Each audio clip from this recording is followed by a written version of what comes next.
Ma copine m'a dit ça après que j'avais déjà planifié une surprise et acheté le cadeau de ses rêves. Alors, j'ai retourné le cadeau, fait mes valises, et je suis parti. Le lendemain, elle m'a appelé en pleurant parce que son ex avait amené sa fiancée enceinte.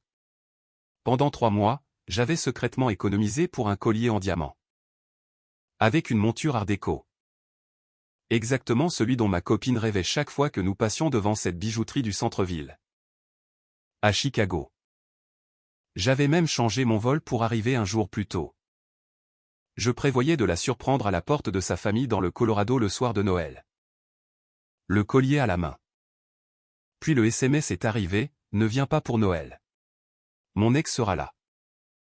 Et je veux le revoir sans que ce soit bizarre. J'ai retourné le collier, fait mes valises, et je suis parti. Le lendemain, elle m'a appelé en pleurant parce que son ex avait amené sa future épouse enceinte. La petite boîte bleue était restée dans la poche de ma veste pendant des semaines. Lourde de promesses. Chaque fois qu'Émilie parcourait les publications Instagram de ce bijoutier. Soupirant devant cette monture art déco qui était littéralement son rêve. Je prenais une note mentale. Le collier n'était pas juste un cadeau. C'était la preuve que j'écoutais, que je prêtais attention. C'était la pièce maîtresse de ma grande surprise de Noël. Émilie était rentrée dans le Colorado une semaine plus tôt, stressée par un gros projet marketing. Notre plan était simple. J'arriverais le 24, je passerais Noël avec sa famille. Et ensuite nous aurions 2 jours seuls dans un chalet de montagne que j'avais réservé. Mais mon vrai plan était meilleur. Je n'arrivais pas le 24. J'arrivais le 23. J'avais changé mon vol, utilisé une partie de ma prime de fin d'année. Et j'allais me présenter un jour entier en avance, avec le collier. J'étais en train de faire mon bagage à main quand son SMS est arrivé. Le 22 décembre, 12 heures avant mon vol. Changement de plan pour demain. J'ai souri, m'attendant à quelque chose concernant sa famille. Ne viens pas pour le réveillon de Noël. Les mots m'ont frappé comme un coup de poing. J'ai fixé l'écran, attendant la suite. Rien n'est venu. Travis sera là avec sa famille. Je veux juste une chance de le revoir sans que ce soit bizarre. Ça fait des années. On fera notre truc après le nouvel an. Merci de comprendre. Je l'ai lu 3 fois. Ne viens pas, Travis, sans que ce soit bizarre, merci de comprendre. Travis était son petit ami de l'université. Il avait ce sourire condescendant de fils à papa sur chaque photo. Celui qui lui avait échappé, une expression qu'elle avait utilisée une fois. Alors qu'elle était ivre, et qu'elle avait immédiatement essayé de retirer. L'appartement est devenu silencieux autour de moi, à Chicago. Je me suis assis sur le bord du lit. Mon premier instinct a été d'expliquer, de lui parler de la surprise, du collier. Comme si mon geste romantique pouvait rivaliser avec son désir de voir Travis. Puis une froide prise de conscience m'a envahi. Ce n'était pas une négociation. C'était une notification. Elle m'avait désinvité de Noël pour faire de la place à son ex-petite amie, par SMS. La veille du jour où j'étais censé arriver. J'ai tapé, j'ai besoin que tu m'expliques ça. Appelle-moi. 5 minutes ont passé. Puis mon téléphone a sonné. Sa voix était légère, légèrement impatiente. Il y avait un bruit de fond de sons familiaux, des bruits de vaisselle. Et le chaos normal des fêtes. Tu as eu mon message? Je l'ai eu. Tu me désinvites pour pouvoir revoir Travis. J'ai gardé une voix neutre. Elle a soupiré. Oh mon Dieu. Ne le dis pas comme ça. Ce n'est pas une désinvitation. C'est juste compliqué. Les Thompson sont des amis de la famille de longue date. Il traverse une période difficile et j'ai besoin d'être là pour lui. En tant qu'ami. Si tu es là, ça rendrait les choses tendues. Je me sentirais observé. J'ai absorbé la logique. Il traversait une période difficile. Elle devait être là pour lui. À Noël, ma présence serait un obstacle. Tu as besoin d'être là pour lui à Noël, et je suis sur ton chemin. Tu vois. C'est pour ça que je ne voulais pas entrer dans les détails. Tu le prends personnellement. Ce n'est qu'une soirée. Ce n'est pas grave. Nous avons toute notre vie pour les Noëls. J'ai besoin de tourner la page avec lui. Pour pouvoir avancer pleinement avec nous. Ne peux-tu pas me soutenir là-dedans? C'est juste une façon mature de clore un chapitre. Mature? Le mot était une arme soigneusement choisie pour faire paraître ma douleur puérile. Alors c'est ça, ai-je dit, ma voix trouvant un nouveau ton. Calme et détaché. Tu as décidé que je ne venais pas pour le réveillon de Noël. Oui, ne sois pas dramatique. C'est juste de la logistique. Pas de logistique. Donc, tout va bien entre nous. Oui, tout va bien. D'accord, ai-je dit en regardant notre chambre, et j'ai mis fin à l'appel. Pendant un long moment, je suis resté assis là. La colère est venue en une vague brûlante, mais elle s'est vite brisée. Ce qui restait, c'était la clarté. Elle avait choisi la possibilité de Trévis plutôt que la certitude de moi. Et elle l'avait fait avec la cruauté désinvolte de quelqu'un qui annule un rendez-vous chez le dentiste. Je me suis levé. D'abord, j'ai ouvert mon ordinateur portable et j'ai annulé mon vol. Le crédit irait sur mon compte pour un futur voyage en solo. Ensuite, j'ai sorti la petite boîte bleue de ma poche. Son poids me semblait maintenant pathétique. Un symbole de dévotion offert à quelqu'un qui voyait mon dévouement comme un inconvénient. J'ai attrapé mon manteau. La bijouterie était dans un centre commercial voisin. Encore animé par les acheteurs de dernière minute. La même vendeuse qui m'avait aidé 3 mois plus tôt m'a reconnu. De retour si tôt? Elle n'a pas aimé la monture? La monture était parfaite, ai-je dit calmement. La destinataire ne l'était pas. J'ai besoin de le retourner. Elle n'a pas demandé de détails. Elle a traité le retour. Ma carte de crédit a été remboursée avec un doux bip. La bonne personne viendra, chérie, et elle l'appréciera. Je l'ai remerciée et je suis parti. De retour à l'appartement, j'ai sorti ma valise et quelques boîtes de mon espace de rangement.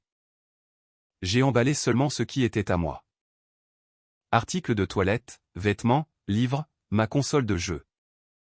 J'ai pris la photo de nous encadrer sur ma table de chevet et j'ai laissé celle sur la sienne. J'ai retiré les draps du lit parce qu'ils étaient à moi. Avec chaque article emballé, l'appartement semblait plus léger. Cela a pris 4 heures. Quand j'ai eu fini, l'espace était purement le sien. J'ai tout chargé dans ma voiture. À la porte d'entrée.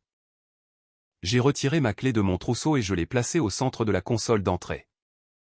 Puis, je suis sorti et j'ai conduit jusqu'à un hôtel près de l'aéroport O'Hare. J'ai commandé le service en chambre et j'ai dormi d'un sommeil profond et sans rêve. Je me suis réveillé le matin du 23 et je n'ai pas ressenti de dévastation. Mais du soulagement. Le soulagement d'avoir agi, d'être libéré de l'attente. J'ai passé la journée à déplacer mes boîtes dans un garde-meuble. Puis j'ai conduit jusqu'à chez mon frère aîné. Scott m'a regardé et a ouvert la porte plus grand. Bière dans le frigo. Le canapé est à toi. Le bruit chaotique de sa famille était parfait. J'ai aidé mon neveu avec ses Legos, j'ai écouté les drames professionnels de ma belle-sœur. Et j'ai mangé 3 portions de lasagne. Quand Scott m'a finalement coincé dans la cuisine. Il m'a demandé pourquoi je n'étais pas dans le Colorado. Je lui ai raconté. Elle m'a désinvité du réveillon de Noël pour pouvoir revoir son ex-petite amie sans que je rende les choses bizarres. Alors? Je suis parti. Scott m'a fixé. C'est cliniquement tordu. Est-ce que ça va? Tu as l'air bizarrement bien. Je suis bizarrement bien, ai-je dit. Je pense que j'étais malheureux depuis un moment. Je n'avais juste pas une assez bonne raison de l'admettre. Maintenant. J'en ai une. Cette nuit-là, sur son canapé, j'ai mieux dormi que je ne l'avais fait depuis des mois. Le soir de Noël, mon téléphone est resté silencieux. J'avais mis ses notifications en sourdine mais j'avais laissé la ligne ouverte. Une partie détachée de moi était curieuse. Enverrait-elle un SMS? Appellerait-elle? La réaction est venue sous forme de message vocal à 23h37. Je jouais à un jeu vidéo avec mon neveu quand je l'ai vu. Je suis allé dans la salle de bain des invités et j'ai appuyé sur play. Le son qui en est sorti était brut, humide et brisé. Des sanglots entrecoupaient le message. Logan, oh mon Dieu, Logan. Tu ne croiras jamais ce qu'il a fait. Une respiration tremblante. Il l'a amené. Il a amené sa future épouse enceinte, une blonde du Connecticut. Et elle est vraiment enceinte. Ça se voit. Et il a porté ce grand toast, en lui tenant la main. En disant que ce Noël était un moment où la boucle était bouclée. Et à quel point ils étaient excités de commencer leur famille. Un gémissement étouffé. Puis sa voix tremblante est revenue. Il l'a fait exprès. Pour m'humilier. Il savait que je serais là. Toute ma famille a vu. Ma mère n'arrête pas de me lancer des regards. Mon père a juste quitté la pièce. Tout le monde agit comme si c'était normal. Mais la situation est difficile ici. Elle s'est de nouveau effondrée. Puis le désespoir s'est tourné vers moi. J'ai besoin de toi. S'il te plaît. Je suis si stupide. Je le vois maintenant. C'est une personne difficile. Et toi? Tu es ma personne. S'il te plaît. Peux-tu me rappeler? Dis-moi que ça va aller. Je n'ai jamais eu autant besoin de toi que maintenant. S'il te plaît. Logan. Je l'ai écouté 2 fois. La première fois, j'ai suivi les faits. Future épouse enceinte, spectacle public, son humiliation. La deuxième fois, j'ai écouté le sous-texte. Pas une seule fois elle ne s'est excusée auprès de moi. Pas pour m'avoir désinvité. Pas pour avoir choisi Travis. Pas pour son rejet. Son regret était entièrement égocentrique. Elle était humiliée. Elle avait besoin de réconfort. J'étais simplement le soutien dont elle avait maintenant besoin. La trousse de premiers soins émotionnels qu'elle avait jetée mais qu'elle s'attendait à retrouver. Entièrement approvisionnée. Je n'ai rien ressenti. Pas de vengeance. Juste une froide confirmation. J'ai supprimé le message vocal. Je ne l'ai pas rappelé. Les SMS ont commencé le matin de Noël. 9h14. As-tu eu mon message? Je souffre vraiment. 11h02. Je n'arrive pas à croire que tu m'ignores le jour de Noël. C'est si cruel. 14h48. Ma famille demande où tu es. Je ne sais pas quoi leur dire. Tu rends les choses tellement plus difficiles. Le renversement de la culpabilité fut immédiat et a coupé le souffle. J'étais cruel. Je rendais les choses difficiles. Ces actions avaient disparu du récit. Je ne l'ai pas bloqué. J'ai regardé l'histoire se dérouler en temps réel. Le point culminant est arrivé tard le 26, à 22h17. Alors, c'est ça. Tu vas juste me ghoster après 4 ans. Je suis assise ici, dévastée. Et tu es si froid. C'est tellement typique de toi de fuir quand les choses deviennent émotionnellement difficiles. De te fermer complètement. Travis avait raison à ton sujet. Il a dit que tu étais passif et que tu ne te battrais pour rien. Je suppose qu'il l'a vu aussi. Et voilà. Le masque était complètement tombé. Travis avait raison à ton sujet. La phrase confirmait tout. Ils n'avaient pas seulement pris des nouvelles l'un de l'autre. Ils avaient disséqué notre relation. Mon caractère avait été un sujet de conversation entre eux. Elle s'était assise là, à écouter son ex-petite amie me critiquer. Et elle avait gardé son évaluation pour l'utiliser comme une arme. Une étrange paix s'est installée en moi. C'était la libération finale. J'ai tapé 3 phrases. 22h23. Tu as demandé du temps avec Travis. Tu l'as eu. C'est fini pour moi. Ne me contacte plus. Puis je l'ai bloqué. Le cordon était coupé. Je suis resté chez Scott pendant une semaine. Puis j'ai trouvé un nouvel appartement en centre-ville avec vue sur la rivière Chicago et aucun souvenir. Je me suis jeté à corps perdu dans le travail. Le projet sur lequel je me laissais porter a soudainement reçu toute mon attention. J'étais le premier au bureau et le dernier à partir.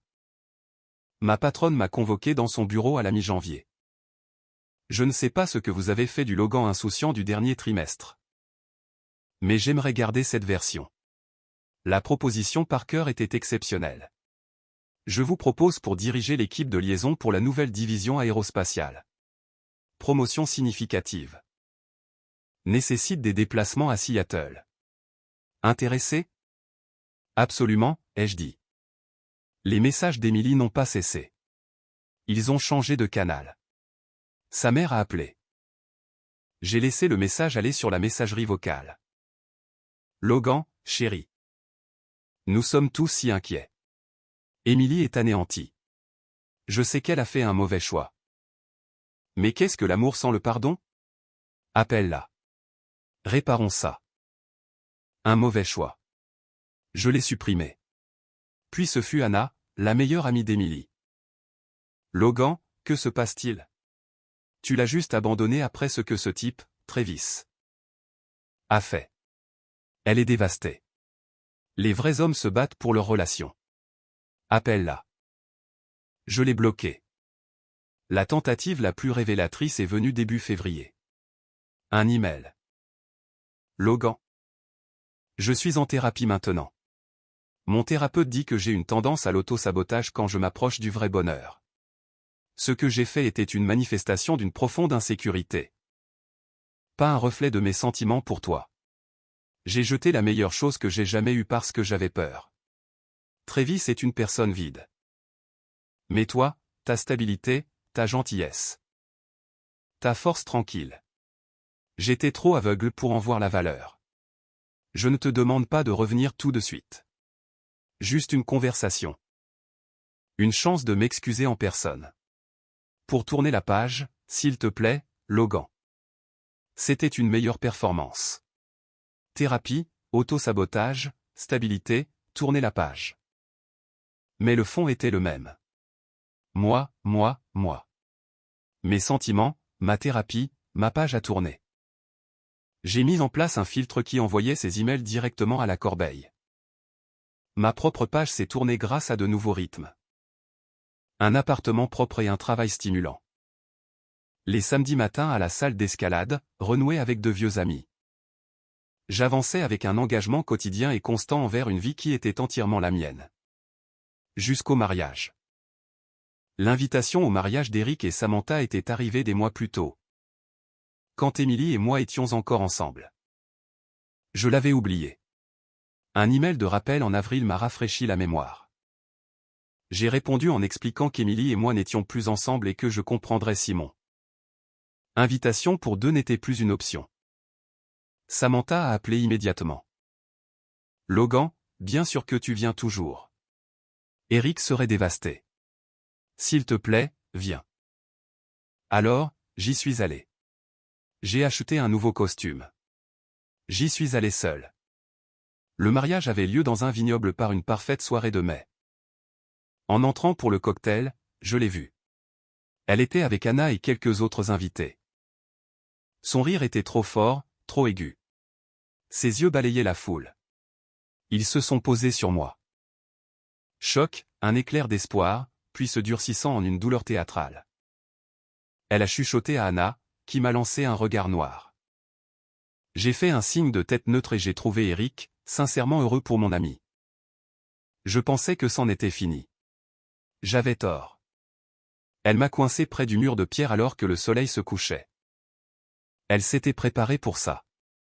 Logan, sa voix était douce, tremblante. Emily, ai-je dit poliment, comme si je m'adressais à une collègue. Tu as l'air bien, a-t-elle dit, comme une accusation. Merci. Toi aussi, tu as l'air bien. Les politesses se sont évaporées. Elle s'est approchée, cherchant dans mes yeux de la douleur, de la colère, de l'amour. N'importe quoi. Elle n'a trouvé qu'un calme distant. Cela l'a déstabilisée. J'ai reçu ton SMS. C'était si froid. Après tout ce temps, tu m'as juste mise de côté. J'ai pris une gorgée de champagne. J'ai énoncé un fait. Il n'y avait plus rien à discuter. Rien à discuter? Nous étions ensemble pendant 4 ans. Nous parlions de mariage. Tu es juste. Parti sans te battre. Tu as rendu ton choix clair, ai-je dit calmement. Et je l'ai respecté. Je me suis retiré de la situation que tu voulais. Ce n'était pas la situation que je voulais. Je voulais tourner la page sur le passé pour pouvoir Être pleinement présente avec toi. Tu n'as pas compris. J'ai compris, ai-je dit, la regardant dans les yeux. Tu voulais explorer une option avec Travis. Libre de ma présence. J'ai compris et j'ai obéi. Il n'y a aucune confusion, Émilie. La vérité lui a coupé le souffle. Ses yeux se sont remplis de larmes. Il m'a utilisé. Il m'a humilié. Toute ma famille a vu. Je n'ai jamais été aussi seul. Je n'ai rien dit. Le silence s'est étiré. Ses larmes ont séché, frustrées. Alors c'est ça. Tu ne ressens rien. La personne envers qui j'étais engagé n'existe plus. Les choix que tu as faits ont révélé qui tu es vraiment. Ai-je dit. Je suis toujours cette personne. Ce dont tu as besoin n'est plus quelque chose que je fournis. Elle a cligné des yeux. Alors tu te caches juste dans ton travail. Tu es seul. À ce moment-là, Rebecca, ma patronne, s'est approchée. Elle a posé une main légère sur mon bras. Logan. Désolé d'interrompre. Le chef d'équipe Parker vient d'arriver. Il est impatient de vous rencontrer avant lundi. Avez-vous un moment? J'ai souri. Bien sûr. Je me suis retourné vers Émilie. Son visage était pâle, absorbant la présence confiante de Rebecca et la mention du prestigieux client. Si vous voulez bien m'excuser, ai-je dit. Je n'ai pas regardé en arrière. Je l'avais vu dans les yeux d'Émilie, la prise de conscience qu'elle était devenue insignifiante. L'histoire qu'elle se racontait était une fiction. Je ne me cachais pas. Je m'épanouissais. Je n'étais pas seul. J'étais entouré de respect et de nouvelles possibilités. L'homme qu'elle avait rejeté n'était pas brisé. Il était simplement parti. L'orchestre a commencé à jouer. J'ai serré la main du client. Mon esprit était déjà tourné vers un avenir prometteur.